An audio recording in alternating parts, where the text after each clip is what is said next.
Kenya's former Prime Minister and presidential candidate who lost the elections, Raila Odinga, is about to brief the media in Nairobi. Let's take you live to that. Of the aftermath of the 2007 elections are still fresh in our minds. In 2017, the Supreme Court of Kenya nullified the presidential election again because of the misconduct of the IEBC. What we saw yesterday was a travesty and a blatant disregard of the Constitution and the laws of Kenya by Mr. Chebukati and a minority of IEBC commissioners.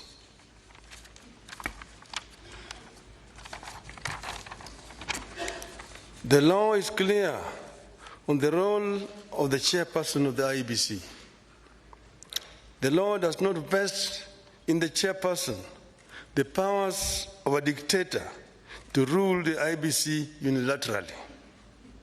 The IEBC is structured as a democratic institution in which decisions must be taken either by consensus or by a vote of the majority. The chairperson and a tiny minority of commissioners have no legal authority to take weighty decisions and proclaim them as the rulings of the IEBC. The law on the IEBC provides that unless a unanimous decision is reached, a decision on any matter before the Commission shall be by a majority of the members present and voting. I want to repeat. Unless a unanimous decision is reached, a decision on any matter before the Commission shall be by a majority of the members present and voting. In addition, the Court of Appeal in the Maina Kiai case ruled, and I quote again, reiterate as we conclude that there is no doubt from the architecture of the laws we have considered that the people of Kenya did not intend to vest or concentrate such sweeping and boundless powers in one individual, that is the chairperson of the appellant. That is why I and Azimio La Umoja One Kenya and the nation at large were shocked yesterday to learn that Mr. Chebukati alone decided to pronounce himself on the supposed winner of the 2022 presidential elections. We understand that only Mr. Chebukati alone had access to the tally of the presidential vote. He denied all the commissioners access to that information until he suddenly appeared before the commissioners in the late afternoon to present them with a fait accompli.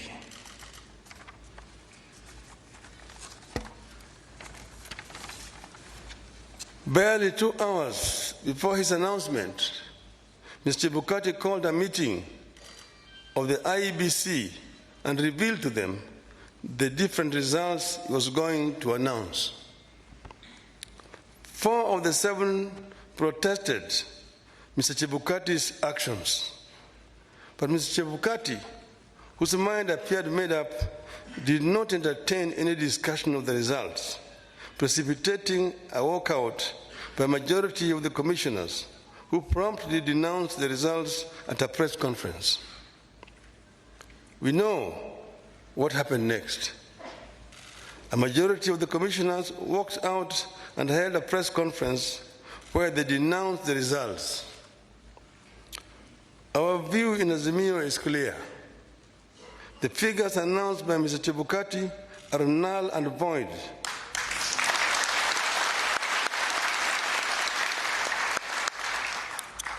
I repeat, the figures announced by Mr. Chebukati are null and void and must be quashed by a court of law.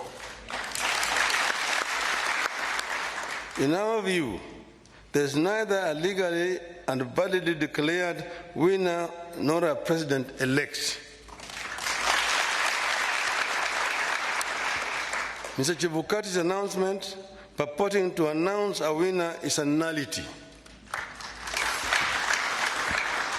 He acted with gross impunity and in total disregard of the Constitution and our laws. He could have plunged our country into chaos had our supporters not exercised great restraint. Such blatant acts of impunity can be a threat to the security of our country. It is not up to us to decide whether Mr. Chebukati has committed an offense. We leave that determination to the appropriate authorities. But for avoidance of doubt, I want to repeat that we totally and without reservations reject the presidential results announced yesterday by Mr. Chebukati. I want to commend our supporters for remaining calm and keeping the peace, and I urge them to continue to do so.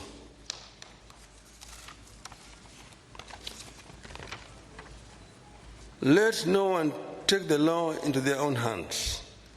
We are pursuing constitutional and lawful channels and processes to invalidate Mr. Chebukati's illegal and unconstitutional pronouncement.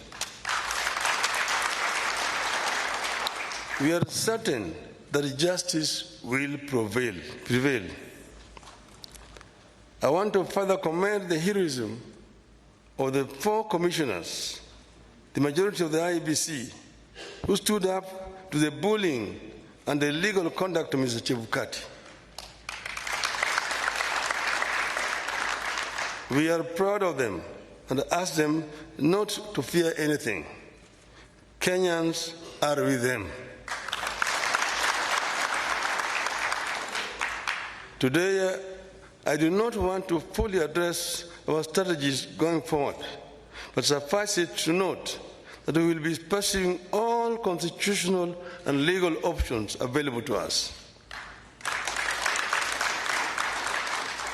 We will do so because we regard the many flaws in the elections and the wrongs committed by the IEBC as fatal to the process and the outcome announced by Mr. Chebukati.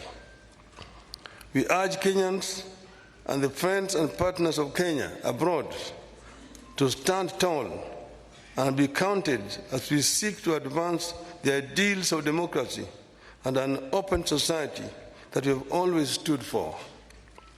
We will pursue justice for our supporters and for all Kenyans so that their choices are respected and honored. May God bless you and may God bless Kenya.